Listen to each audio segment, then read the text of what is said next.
ठंडा मतलब Coca Cola, अनपढ़ मतलब नरेंद्र मोदी। ये वीडियो सुना आपने, ठंडा मतलब कोका कोला और अनपढ़ मतलब मोदी। ये है पंजाब के सीएम भगवंत मान जो सोशल मीडिया पर वायरल हो रहे हैं। आज की वो तमाम बड़ी खबरें जो सोशल मीडिया पर वायरल है। सोचिए, मध्य प्रदेश में बीजेपी का एक पिछड़ा नेता 1000 गाड़ियों के काफिले के साथ कांग्रेस में शामिल हो गया।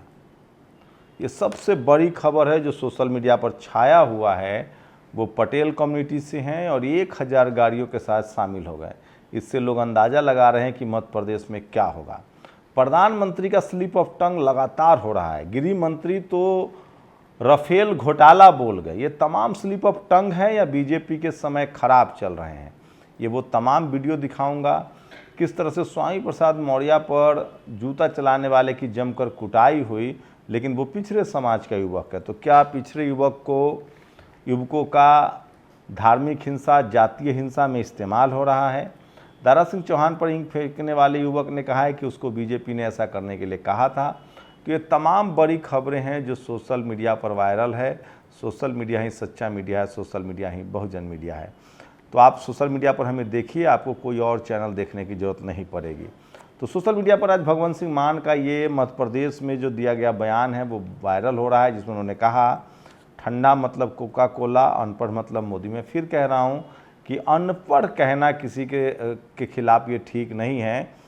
पढ़ा लिखा आदमी ने भी, विजय माल्या पढ़ा लिखा है, नीरव मोदी पढ़ा लिखा है, मेहुल चौकसी पढ़ा लिखा है, सारे बैंक लुटेरे पढ़े लिखे होते हैं। तो प्रधानमंत्री के काम से आप सहमत हो सकते हैं, असहमत हो सकते हैं, लेकिन अनपढ़ का जब आप कहते हैं, इसका मतलब है कि इस देश के तमाम वो लोग जिनको किसी वजह से नहीं पढ़ पाए, या जिनको इस देश के 90% लोगों को तो जाति व्यवस्था ने पढ़ने ही नहीं दिया, कि आप उनका अपमान नहीं कर रहे हैं। दिलीप मंडल ने यही सवाल उठाया था। अनअकैडमी के उस टीचर ने कहा कि अनपढ़ को वोट मत दीजिए, तो कानून तो है नहीं ऐसा। आप असंवैधानिक साथ बात बोलेंगे तो आपका विरोध होगा। आपका जिससे विरोध है उससे विरोध कीजिए ना, खुलकर विरोध कीजिए। आप सारे अनपढ़ों को, इस देश में तमाम ऐसे सोशल रिफॉर्मर हुए हैं जिन्होंने पढ़ाई लिखाई नहीं की है, क्या कहेंगे आप उनके बारे में? और इस देश में तो सच्चाई है कि जाति विशेष के लोगों ने जाति बनाकर जाति विशेष के लोगों को पढ़ाई लिखाई संसाधन से दूर रखा है। खैर, ये वीडियो देखिए जो सोशल मीडिया पर वायरल है। मैं बार बार कह रहा हूँ कि वो तमाम खबरें जो सोशल मीडिया पर वायरल होती है। दिल्ली में मामू भांजे के मजार पर बुलडोजर चल गया है, ये भी खबर सोशल मीडिया पर वायरल है। मुकेश सहनी बिहार में लगातार रैलियाँ कर रहे हैं, वहाँ उनको समर्थन भी मिल रहा है। वो जो निषाद कम्युनिटी है उसके लिए रिजर्वेशन की भी मांग कर रहे हैं। मुंबई में मुस्लिम समाज ने एक बड़ा धरना प्रदर्शन किया। डॉक्टर मेराज हुसैन ने लिखा है, नफरत हटाओ देश बचाओ, अमन चैन के लिए उन्होंने प्रदर्शन किया, हाथ में तिरंगा भी था। तो लगातार जातीय हिंसा और सांप्रदायिक हिंसा ने देश की हालत ख़राब कर दी है। यह नरेश बलियान ने ट्वीट किया। दिल्ली की जो महिला आयोग की अध्यक्ष स्वाति मालीवाल, वो एक पीड़ित से मिलने पहुंची जहां उनको धरने पर बैठना पड़ा। तो सोचिए, लेकिन उनको मिलने नहीं दिया गया। ये वो शख्स हैं 15 अगस्त को लेकर, सोचिए 15 अगस्त के दिन बोतल बम चला था, पेट्रोल बम। अब पता चल रहा है कि मुसलमानों को फंसाने के लिए कुछ लोगों ने ये प्लान किया था। अब जो बोतल बम चलाने वाले लोग हैं वो पकड़े गए हैं और वो सब के सब गैर मुसलमान हैं। ये भी प्रयागराज बीकानेर एक्सप्रेस की खबर है, जहां एक टीटी को, सोचिए, एक टीटी को पुलिस वाले ने इसलिए पीटा क्योंकि वो उनको एसी कोच से उतरने के लिए कह रहे थे। वो लोग बिना टिकट लिए अनऑथराइज तरीके से चलता। और ये है एक पत्रकार है उत्कर्ष सिंह, ये लगातार बहुजन समाज के नेताओं को बदनाम करने की कोई कोशिश नहीं करता है। दारा सिंह चौहान पर जिस शख्स ने इंक भेजा था वो खुद कह रहा है कि मुझे बीजेपी वालों ने कहा था। इसका कहना है कि वो अभिमन्यु यादव डायमंड है जो सपा का करता है। तो अब बताइए, आप पत्रकार की बात मानेंगे या जो आरोपी खुद कह रहा है, पुलिस में जाकर सरेंडर कह रहा है, उसकी बात मानेंगे? और इसलिए दिलीप मंडल ने कुछ कैटेगरी बताई है कि जब भी कोई सवर्ण अपने आप को लिबरल कहे तो उससे पूछो शिक्षा और नौकरियों में आरक्षण पर क्या राय है, और इकोनॉमिक वीकर सेक्शन के खिलाफ है या पक्ष में है। बहुजन महापुरुषों पर उनकी राय, जाति जनगणना, एससी लिस्ट में मुसलमान ईसाइयों का प्रवेश, SC ST act, collegium system पर उनके क्या विचार हैं। इससे आपको पता चल जाएगा कि वो उसकी सच्चाई क्या है। और लालू यादव को लेकर उत्कर्ष सिंह ने फैसला दे दिया है कि लालू की सोचिए कि जमानत रद्द करने की CBI की याचिका के बदले में लालू यादव ने SC में दाखिल किया जवाब। ये लगातार लालू यादव को सब जानते हैं, पूरा देश जानता है कि किस तरह से उनको पॉलिटिकल फंसाया गया। तो तमाम सवर्ण पत्रकार जो हैं वो लिबरल हो सकते हैं, लेकिन उनको SC ST OBC के नेता पसंद नहीं है। वो राहुल गांधी को पसंद कर सकते हैं, लेकिन खड़गे को नहीं पसंद करते हैं।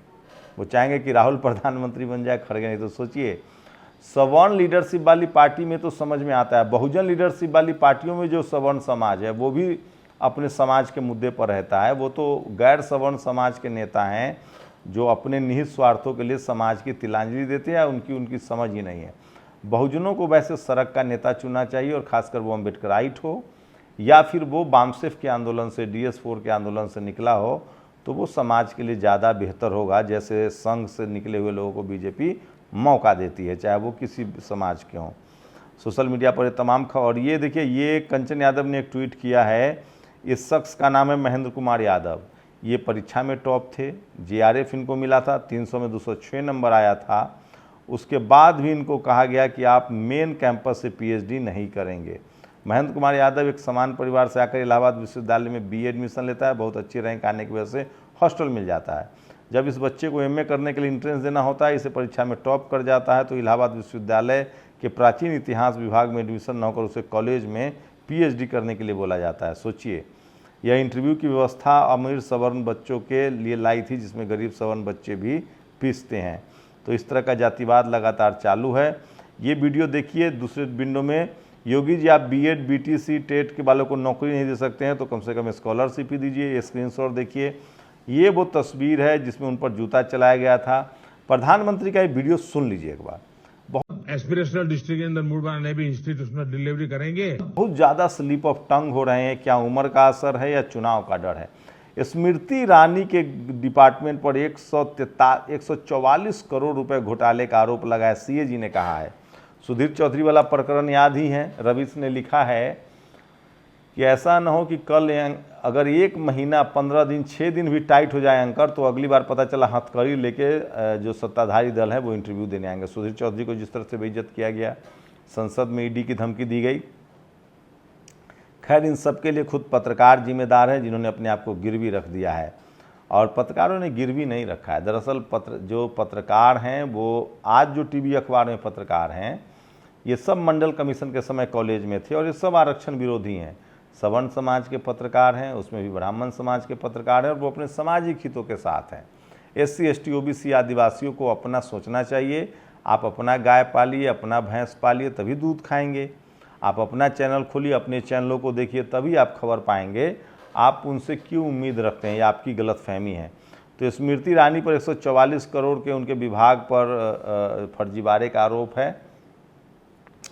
और ये तस्वीरें देखिए, ये वो शख्स है जिसने जूता फेंका था। ये OBC समाज से इसकी भी पिटाई हो गई। तो सोचिए कितना खतरनाक है BJP। चुनाव के लिए OBC समाज को, मुसलमानों का आंदोलन चल रहा था तो भी OBC समाज को आगे किया गया था गोली चलाने के लिए। जाट, गुर्जर, पटेल, मराठा, सैनी, कुर्मी, कुशवाहा, किसान जातियों के बच्चों को लगातार हिंसक बनाया जा रहा है, हथियार पकड़ाए जा रहे हैं। सोचिए, धार्मिक आयोजनों में आज मुझे एक टीचर ने बताया कि पहले संडे छुट्टी होती थी स्कूलों में, कांवड़ के लिए मंडे भी छुट्टी होती है, सैटरडे भी छुट्टी होती है। तो इस तरह के हालात बनते जा रहे हैं। और खड़गे साहब ने जो टीम बनाई है उसमें बहुत निराशाजनक है। उसमें SC ST OBC की भागीदारी बहुत नहीं है। और ये वो शख्स है जो उसने कहा कि BJP वालों ने ही मुझे कहा था। और ये वो बाबा है जो अपने आप को हिंदू कहता है, हिंदू एकता की बात करता है।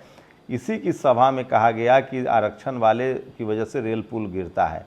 इस बाबा को गौर से पहचान लीजिए। रणविजय सिंह ने ट्वीट किया, UP के वाराणसी में 20 साल के 2 लड़के अपनी कॉलोनी में घुस गए। क्राइम लगातार UP में बढ़ रहा है। अखिलेश यादव ने कहा कि BJP लगातार हिंसा करवा रही। ये भी सोशल मीडिया पर वायरल है। ये बाबा है, इनके धरना उड़ना में मत जाइए। दलित पिछड़े ये कह रहे हैं मैं बाभन हूँ और तुम सैनी हो। तो और ये अमित शाह का वीडियो सुन लीजिए। ये स्लिप ऑफ टंग कहें या पुलवामा ये राफेल को लेकर इन्होंने जो निकल गया, ये भी सोशल मीडिया पर बहुत ज़्यादा वायरल है। घोटाला किया, मधु कोड़ा काउंड किया, राफेल लड़ाकू विमान की खरीदी में घोटाला किया। सवाल है कि उम्र का असर है या हार का डर है, ये लगातार लोग सवाल से लिख रहे हैं। और ये उत्कर्ष सिंह है, ये लगातार जब ये घोर जातिवादी है, शायद तेजस्वी यादव को आप समझ में आने लगा होगा। और एक दौर था जब स्मृति ईरानी ने जिस सुधीर चौधरी के टमाटर वाले बयान पर नाराज़ हो गई, income tax department is keeping watch on high level transaction, don't buy onions. प्याज जब महंगा था तो ये कहती थी कि प्याज मत खरीदिए, नहीं तो आपको इनकम टैक्स वाले पकड़ लेंगे। और शुभम की ये खबर अगर सच है तो बहुत गलत बात है। सुरक्षा गार्ड सदाशिव झा को लात घूसों से बेरहमी से पीटा, साहिल नाम के व्यक्ति ने पार्किंग विवाद में। सोचिए, ये शख्स एक तरफ झा अगर पीड़ित है तो बात करता है, लेकिन जब कोई गैर सवर्ण पीड़ित है तो बात नहीं करता है। तो ये सोशल मीडिया पर वायरल है मामू भांजा का। और ये सबसे ज़्यादा जो आज वायरल है ये है डीएसपी संतोष पटेल। सोचिए, बहुजन समाज के हैं, किसान के बेटे हैं, लगातार लोगों की मदद करते हैं, अब सेलिब्रिटी बन गए हैं और खुद उनके ही विभाग के लोग किस तरह से उनके साथ सेल्फी खिंचवा रहे हैं। इस देश में कर्मकांड और अंधविश्वास का भी अपना महत्व है। बारिश न हो इसके लिए गधा को रसगुल्ला खिलाया गया, चलिए इसी बहाने उसको रसगुल्ला तो मिला। और ये वो तस्वीरें हैं जिसमें पिटाई की गई है, जो सोशल मीडिया पर वायरल है। और इसलिए मैं कहता हूँ सोशल मीडिया ही सच्चा मीडिया। और ये देखिए साक्षी जोशी का एक पुराना ट्वीट, मायावती, लालू, दिग्विजय, मनमोहन, राहुल, सोनिया, पवार, सिब्बल नाव पर जा रहे थे, नाव डूबेगा तो कौन बचे, क्या फ़ायदा होगा, तो देश बच जाएगा। खैर, ये वो दौर है और सोशल मीडिया ने सबका हिसाब किताब रख रखा है। अब आप इस तरह के ट्वीट करके बच नहीं जाएंगे। लेकिन सुधीर चौधरी और स्मृति ईरानी के बीच जो हुआ, मैं फिर कह रहा हूँ, पत्रकारों ने अपने आप को गिरवी रख दिया है। नहीं तो ऐसी किसी की हैसियत नहीं थी कि पत्रकारों को इस तरह से लोग बेइज्जत करके चले जाते। इसलिए मैं कह रहा हूँ कि सोशल मीडिया ही सच्चा मीडिया, सोशल मीडिया ही बहुजन मीडिया। जब आज तक ने अखिलेश यादव को कहा कि हमारा चैनल सबसे बड़ा है, तो उन्होंने कहा कि सबसे बड़ा है ठीक है, लेकिन सबसे सच्चा भी होना चाहिए। जिसके बाद सांप सूंघ गया। कंचन यादव ने ट्वीट किया है, देखिए, ये वो तमाम महिलाएं हैं जो आज बीजेपी के खिलाफ है। लेकिन जब आरक्षण था, महिला आरक्षण का बिल आ रहा था, जब उसमें लालू यादव, मुलायम सिंह यादव, शरद यादव ने कहा कि महिलाओं के आरक्षण में भी बहुजन महिलाओं को अलग से आरक्षण हो, तो सारी सवर्ण महिलाएं एक हो गई थी। तो ये तमाम सोशल मीडिया पर खबरें हैं जो वायरल है। ये सब खबरें आपको कोई टीवी अखबार या सवर्ण पत्रकार नहीं बताएगा। बाकी आपकी मर्जी है कि ये खबर आपके लिए ज़रूरी है या नहीं है। मेरी कोशिश होती है कि हम आपको उन खबरों से रूबरू कराएं जो समाज के लिए बहुत ज़रूरी है। मध्य प्रदेश में मुरैना से लगातार जाति जनगणना और अपने हक अधिकार के लिए आंदोलन चल रहा है, वो भी आपको कोई नहीं दिखाएगा, वो भी मैं बताऊंगा। यूपी में जाति जनगणना को लेकर अनुरोध मंडल लगातार प्रदर्शन कर रहे हैं। और राजस्थान में चंद्रशेखर आज़ाद की रैली हुई और 29 को आकाश आनंद की रैली है। और वो लगातार 16 तारीख से पैदल जयपुर की तरफ बढ़ रहे हैं अपने काफिले के साथ, तो वो भी सड़कों पर हैं। तो ये सोशल मीडिया पर ये तमाम बड़ी खबरें हैं जो वायरल है। आप लोग बताइएगा कि इन खबरों को लेकर आपकी क्या राय है और क्या कोई टीवी अखबार इस तरह की खबरें आपको बता सकता है। कुछ अच्छे पोस्ट भी मैं चाहता हूँ। ये देखिए, ये वो धम्म लिपि को पुनर्जीवित करने वाले ब्रिटिश संशोधक जेम्स प्रिंसेप को लोग याद कर रहे हैं, जिन्होंने सम्राट अशोक के शिलालेखों को लगातार पढ़वाया है। और मैं इसलिए कह रहा हूँ कि ये तमाम खबरें हैं जो सोशल मीडिया पर वायरल है और इसको पढ़ना चाहिए। एक दो पोस्ट और पढ़ के बताऊँगा। सपा प्रमुख अखिलेश यादव ने कहा कि 10 मंजिला पर भी बुलडोजर चलेगा जब मेरी सरकार आएगी। और एक पोस्ट है कि किस तरह से, सोचिए, ये देखिए, पत्रकार कॉमेडी कर रहे हैं, कॉमेडियन असली विमर्श छोड़ रहे हैं, गद्दार देशभक्ति सिखा रहे हैं, नेता प्रवचन दे रहे हैं, बाबा राजनीति कर रहे हैं, व्यापारी देश चला रहे हैं, प्रशासक व्यापार कर रहे हैं, इतिहासकार अर्थव्यवस्था संभाल रहे हैं और आज का लेटेस्ट अर्थशास्त्री संविधान की समीक्षा कर रहा है। पूरे भांग में कुएं पड़ी है। तो ये सोशल मीडिया पर 2024 गवाया तो देश में कुछ भी नहीं बसेगा। और गिरीश मालवीय ने एक और ट्वीट किया है जो सबसे खतरनाक है और बड़ा ही डरावना है कि किस तरह से उन्होंने ईवीएम को लेकर एक बड़ी खबर बताई है। 2.2 लाख वीवीपैट के सर्किट बोर्ड बदले गए हैं। ये सर्किट बोर्ड किसने सप्लाई किए, इसके बारे में चुनाव आयोग ने 27 जनवरी 2022 को सभी मुख्य निर्वाचन अधिकारी को पत्र लिखा था, लेकिन इस पत्र की जानकारी अप्रैल 2023 में सार्वजनिक की गई। आखिर क्यों इस देरी के कारण क्या था? तो क्या मात्र नामी से या स्थानीय मौसम में बदलाव से इतने अधिक सर्किट बोर्ड खराब हो सकते हैं जो सिर्फ 2-3 बार इस्तेमाल हुए हैं? पूरी खबर नीचे मिलेगी। तो सबसे बड़ी खबर है 2.2 लाख वीवीपैट के सर्किट बोर्ड बदले गए हैं।